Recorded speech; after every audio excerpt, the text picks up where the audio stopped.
Iyon, magandang araw sa ating lahat. Muli namang nagbabalik ang lingkod, Ronde News TV. Itong balita ngayon, trending, viral at usap-usapan sa mundo ng social media. Iglesia ni Cristo nagsalita na, pumalag na itong Iglesia ni Cristo ha. Ito na yung hinihintay ko mga kababayan ha, na magsalita itong Iglesia ni Cristo laban sa pamahalaang ito. Ito na, nagsalita na nga yung mga membro ng Iglesia ni Cristo dahil nga pumalag na ito sa pagtanggal kay Congressman Marcolita sa kanyang committee at hindi ito pinagsalita mga kababayan. Pinigilan itong si Congressman Marcolita na makapagtanong mga kababayan ha sa budget. Trilyon ha mga kababayan yung budget na gustong talakayin, itanong ni Congressman Marcolita dyan sa Kongreso. Pero pinigilan nga ito at tinanggal na sa kanyang hawak na komite. Kaya itong Iglesia ni Cristo hindi na nagustuhan ang ginawa ng mga congressman at ito na nga pumalag na. Kilala natin itong Iglesia ni Cristo na kuyog ito, isa sa pinakamalaking religious group dito sa ating bansa Kitang-kita naman natin mga kababayan yung mga membro nito kung paano magkaisa sa panahon ng eleksyon mga kababayan. At isa pa isang obispo nagsalita na rin na sana maibalik na yung panunungkulan ng mga Duterte. Ibig sabihin itong si Vice President Sara Duterte yung kanyang tinutukoy na sana nga tumakbo ito bilang presidente ng ating bansa. At sinasabi ng obispo na isang pare na italagang wala ng takot ngayon itong mga masasamang loob, itong mga kurakot na mga politiko. Talagang kanya-kanyang bulsa na lang mga kababayan. Kitang-kita natin kung ano ba yung mga kagamitan ngayon ng mga congressman. Lalong-lalo na itong isang pastor na si mamaya may talakayin tayo itong si pastor Congressman Bini Abante. Grabe mga kababayan yung mga gamit ni pastor. Isang pastor na congressman na yumaman. Di natin alam kung yumaman ba ito sa kanyang pagka-pastor o yumaman sa kanyang pagka-congressman. Grabe ito ha. Ito na mga kababayan, wag na natin itong patagalin. Sabay-sabay na natin itong panoorin. Mukhang hindi na nga makakayanan pa ng mga pamunuan ng Iglesia ni Cristo ang umano'y mga ginagawang kabulastugan ng mga mambabatas sa Kongreso at panggigipit kay Sagip Party List Representative Rodante Marcoleta. Matapos nilang patahimikin, hinarang, tinanggal sa committee at pinigilang magsalita sa plenary debates ng proposed 6.3 trillion national budget para sa taong 2025. Ayon pa sa inilabas na pahayag online ng ilang mga miyembro ng Iglesia ni Cristo o INC ay tila walang utang na loob ang Pangulo at ang kanyang administrasyon ngayon. INC po kami, hindi na kami nakapagtiis pa, kaya ngayon magsasalita na kami sa publiko. Sobra na talaga ang ginagawang panggigipit nila kay Kong Marcoleta. Hindi na talaga makatao ang ginagawa ng mga mambabatas, laro pa sa sikat ng araw na pera-pera na lang talaga lahat dyan sa Kongreso. Kung hindi ka nila kaalyado, ay babalikan ka talaga at iipitin ka para lang makuha ang gusto nila. Kaya ngayon, kaming mga taga-INC ay tatandaan namin ang lahat na ginagawa ninyong mga kabulastugan dyan sa Kongreso. Lagot. Hindi naman kayo dyan forever sa posisyon na yan. Kukupas din kayo dyan. Kaya maraming salamat Kong Marcoleta. Ikaw lang talaga ang nag-iisang may tapang na humarap sa mga buayang ganit sa pera at kapangyarihan. Kaming mga INC member ay tahimik lang at nagmamasi. Grabe na talaga ang panggigipit nila kay Marcoleta dahil lang ba kinontra sila at di makaporma sa kanilang mga hearing dahil si Marcoleta lang ang nag-iisang congressman na may paninindigan at hindi nasisilaw sa pera. Wala na talaga to sa hulog si Tamba. Hindi pa nakontento sa pera. Pinatalsik at tinanggal pa talaga si Kong Marcoleta sa committee. Iba na talaga tong Kongreso. Pag hindi ka alyado, tanggal agad. Tatandaan namin lahat ng mga INC ang ginagawa niyong panggugupit at pagnanakaw ng pera ng taong bayan dyan sa Kongreso. May hangganan din ang lahat ng yan. Anko, matatandaan ng 2016 ay binuhat siya ng Iglesia ni Cristo bilang Vice Presidente ni dating Pangulong Duterte at maging itong nasabing 2022 election ay binuhat din siya ng Iglesia ni Cristo dahil nga number 1 sa mga iglesia ang nasabing unity o pagkakaisa na siyang naging plataforma naman ni Vice President Sara Duterte at ng Pangulong Marcos Jr. nung kasagsagan pa ng eleksyon 2022. Ayon pa sa marami sa ating mga kababayan at INC member na bakit tila binabastos umano ng Marcos administration at ng ilang mga mambabatas itong si Congressman Marcoleta. Ayon pa sa mga taga-INC at marami sa ating mga kababayan ay tila hindi ito katanggap-tanggap. Kaya naman ngayon, matapos ang panggigipit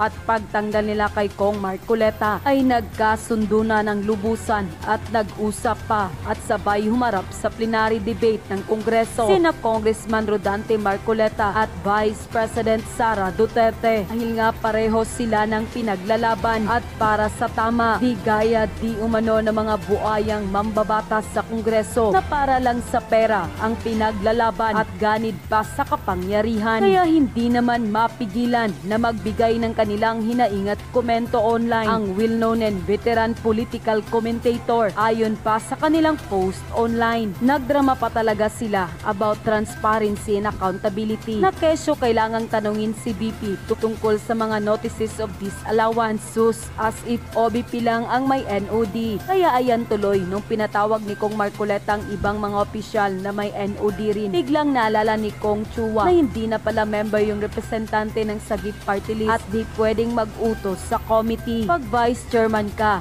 member ka rin ng committee. Alam nga naman yung vice chair, nagmamando sa mga miyembro pag wala yung chair. Tapos di naman siya member. Pero pwede kang member kahit di ka vice chair. Kaya Chairman Chua, conclusion that Kong Marcoleta's removal as vice chair automatically remove him as a member of the committee is not logical, lalo na wala namang nakalagay o binanggit sa desisyon sa pagpapatanggal kay Marcoleta bilang vice chair na natanggal din siya as a member. #We deserve better. Di pinagsalita si Marcoleta sa plenary. Ngayon, inalsa ng posisyon sa isang committee. Yan ang itong si Congressman Marcoleta ay wala na nga po sa isa sa mga membro siya ng committee. Tinanggal na ito dahil takot itong mga buhaya na mga congressman na ito na mabusisi itong trilyon na budget, mga kababayan, ha. Grabe ang tindi nito. At ito na yung hinihintay ko talaga na magsalita na rin itong pinakamalaking religious group dito sa ating bansa, itong INC, mga kababayan. Kilalang kilala natin ito. Alam natin na sa panahon ng eleksyon ay sama-sama itong naninindigan. May paninindigan, bilib nga ako sa Iglesia ni Cristo, sa relihiyon na ito, dahil nga may paninindigan ito kung ano ba yung utos ng kanilang pinuno, ng kanilang nakakataas ay siyang sinusunod. Hindi katulad sa atin sa ating mga Katoliko na kanya-kanya tayong pili kung sino ba yung gusto natin. Sa kanila ay talagang believe ako sa kanilang paninindigan. Samantala, mga kababayan, isang obispo din ang talagang dismayado na sa mga pangyayari ngayon. Kahit naman tayo, dismayado tayo, pero alam ko na mas marami pa ring sumusuporta sa administrasyong ito. May kanya-kanya nga tayo, ulitin ko, may kanya-kanya tayong paniniwala, paninindigan, kung sino ba yung ating napupusuan, doon tayo. Pero sa tingin natin, mga kababayan, itong obispo na ito, itong pari na ito ay tama din yung kaniyang mga sinasabi. Ito na, wag na nating patagalin, sabay-sabay nating panoorin. Ako po'y nangangarap na ang Duterte mabalik. Pansinin nyo, noong panahon niya na nakaupo, mga politiko'y takot na takot na gumawa ng mali. Pati pulis, pati sundalo, takot. Aba, biglang anong nangyari? Ngayon ang mga kurakot mga nakaupo. Kung mayroong napakabait, Pilipino na. Basta matino ang nagpapatupad. Iyan po ang nagustuhan ko sa Duterte administration. Kahit ako po ay isang obispo, pare, alam niyo naman si Pangulo, pag binanggit ang pare, dumudura. Hindi naman ako kasali doon. Ang katwiran ko, hindi naman lahat. Hindi ako kasali doon. Binabanggit ang Pangulo, pera si Bisha Perez. Naran po ba kayo? Ba't ako masasali kapogi kong ito? No, biro lang po, pero yun po ang totoo. Noong ako po'y nag-aaral, paborito ko pong guro, may katapangan.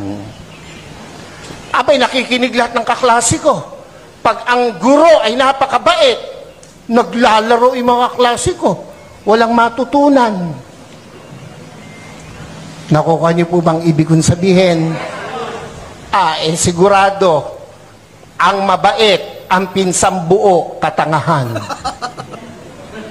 Pakisabi mo nga sa katabi mo, pinsang buo ng mabait, katangahan.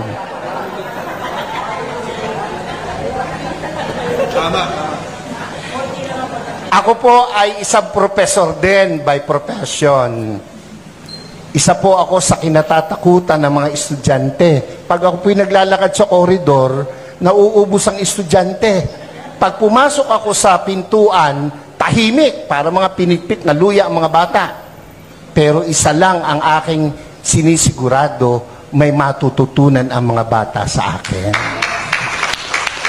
Kaya po, ako ay kinatatakutan pero pinakamamahal ng mga estudyante. Naran po kayo. Naran po kayo. Ako po'y nangangarap na ang Duterte mabalik.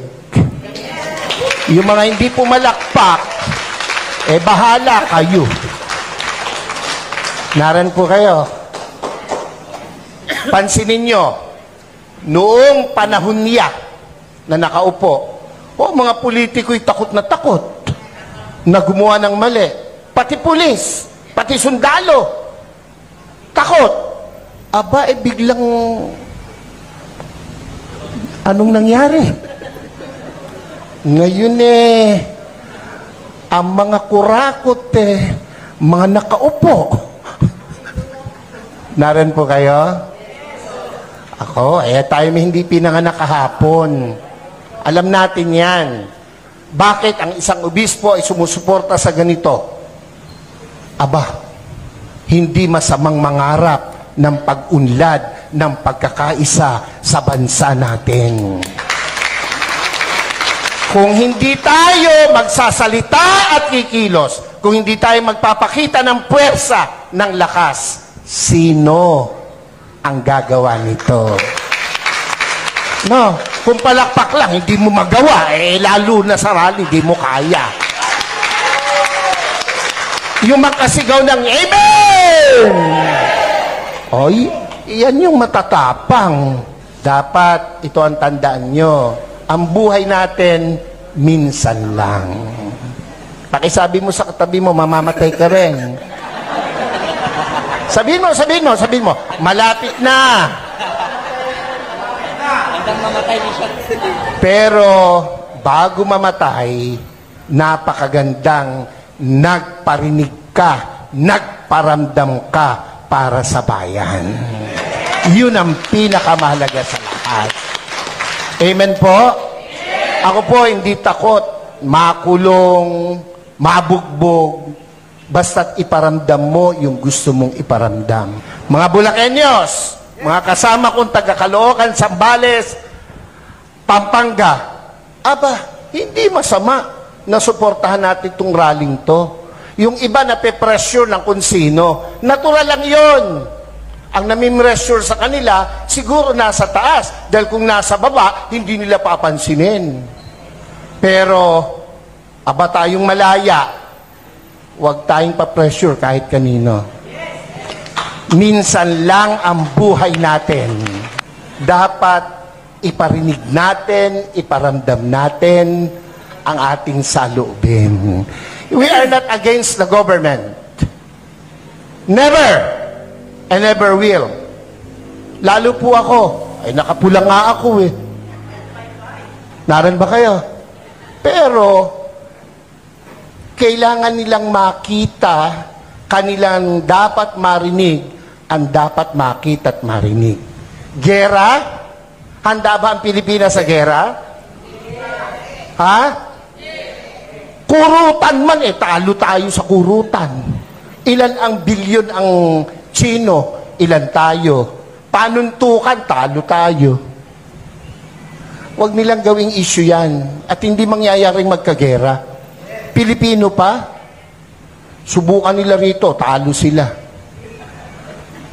Kung ang laban lang ay chismis, panalo ang Pilipino. No. Ewan ko ba sa Pilipinas walang chismosa?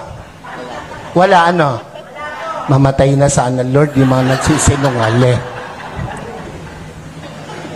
Huwag nilang gamitin yon na panakot, divert. Yung binanggit ni kapatid tungkol sa ayuda, wala akong question dun Ang question ko ron ay nakakarating ba sa tamang tao yung ayuda? Ako hindi pa nakakaranas ng ayuda. Ewan ko itong mga kasama ko sa harapan. Nakatanggap na ba kayo? Ayuda. Kayo ba'y nakatanggap na? Oo, kaya kayo magrarally, hindi pa kayo nakakatikim. Ako pinagbibiro lang, pero iyon po'y katotohanan. Kung iyan napupunta sa tama. Binibigay natin sa 4-piece. Yang dole, yung mga tupad na nagwawalis at nagdadamo. 1 oras lang ang naipapile 8 hours. So walang problema ang gobyerno. Yung nagpapatupad. Naran po kayo. Yung 4-piece, hanapin mo mga nanay, isinasanla yung card. Nangagsusugal. Hindi ako against dyan, pero dapat tama ang binibigyan. Naran po kayo? Pag dumaan sa politiko, dole, ang magwawalis, mayayaman pa sa amin. Pero, naka-uniform, nasa lilim, nagkikwentuhan. Ang pinagkikwentuhan, ganito lagi. Alam mo ba? Yun mga introduction ng mga chismoso. Alam mo ba? Alam niyo ba? Tango naman. Hindi tayo papayag na hindi natin iparinig, iparamdam, ipakita ang dapat nating ipakita sa bayang Pilipinas na ating minamahal. Ako po, kung matetreten sila sa pagtakbo ng mga Duterte, matreten sila. Bakit? Matitino yung Duterte. Ako po, kahit obispo, nung panahong iyan ay lumalaban, ako po'y kasama. Ako po'y nangitim. Ako'y inalukan na maupo sa cabinet. Hindi ko tinanggap. Ang gusto ko'y makita siyang namamahala. Kung anong ginawa niya sa Davao, gawin niya sa Pilipinas. At ginawa niya sa Pilipinas. Mabalik yun, ako po ay matutuwa. Yun ang matutuwa yung isang pare kung halimbawa maibalik sa panunungkulan yung pamamalakad ng mga Duterte, mga kababayan Alam ko naman na marami ring kumukontra, pero ang alam ko mas marami ang nagustuhan yung pamamalakad sa panahon ni Pangulong Duterte dito sa aming probinsya, mga kababayan lalong-lalo na yung medyo may mga edad na ay gusto nila yung pamamalakad. Pero meron din namang ayaw, kasi nga ayaw nila yung may mga namamatay. Pero nga, kung tutuusin, kung iisipin natin, ano ba ang mas mahalaga? Ito ba yung buhay ng mga kriminal? Alam ko, mahalaga din yung buhay ng mga kriminal. Pero naman, mas mahalaga naman siguro ang buhay ng mga inosente, yung mga estudyante, na mabalitaan lang natin, na nabiktima sa droga, nabiktima ng mga adik, ginahasa, pinatay, tinapo na lang, at yung saan-saan ngayon dito sa aming hindi bansa, sa Pilipinas din tayo, na dito sa aming barangay excuse me, sa aming barangay, sa aming bayan, sa aming probinsya sa Bohol, nababalitaan ko lagi dito na may mga naaresto sa droga, tapos nga pag naaresto, makukulong ng mga ilang linggo, ilang araw, nakakalaya, tapos ganun din ulit ang ginagawa, nagbibinta ulit ng droga. At itong mga politiko na ito, na mga ganid, mga kurakot, ay wala nang takot, mga kababayan. Dahil nga, sila-sila na lang ang nag-uusap dyan sa Kongreso. Sila-sila na lang yung nag-a-aproba ng mga budget nila dyan. Di natin alam kung saan nila dinadala, mga kababayan. Yun ang alangan dito lang muna, at bago tayo magtatapos, mag-shoutout lang ako kay Ma'am Berjever Religious ng Pulilan, Bulacan, at kay Lods Rosalie Malit, kay Edisa Borby, Ma'am Susan 76, maraming salamat ma'am, kay Ma'am Joyce ng Japan, kay Armando Cabrera. Alam ko yung iba nating mga subscribers nawawala dahil nga ayaw nila, no, na pag-usapan natin at kumakampit tayo, no, kay Pangulong Duterte, pero wala tayong magawa, mga kababayan, dahil may paninindigan tayo, hindi tayo basta-bastang madiktahan. Mayroon nga minsan dito na mismo talagang isang hindi ko lang sabihin yung pangalan, isang subscriber ko, dahil talagang personal akong miniseeds na bakit daw ganon, nagbago daw ako. Hindi niya alam na noon pa ay sumusuporta ako kay Pangulong Duterte dahil nga sa nakita na sa Bagong Silang ako nakatira dati, mga kababayan, nasa Caloocan, at alam na alam ko yung lugar ng Bagong Silang ng Caloocan na napakadaming masasamang loob dyan, poser, mga hold-upper, mga basta nandyan halos lahat ng masasamang loob. Pero sa panahon ni Pangulong Duterte, biglang nagbago yung Bagong Silang. Tanungin ninyo sa Bagong Silang, lalong-lalo na sa PIS 12 na napakadaming drug addict diyan, maraming poser. Hindi nga basta-basta mapasok ng mga pulis diyan. Pero nung panahon ni Pangulong Duterte, talagang nagsilayasan yung mga Muslim. Mga Muslim karamihan diyan sa PIS 12, mga kababayan. At hanggang dito na lang muna. Once again, this is Rundit TV mo. Ingat ang lahat. God bless bawat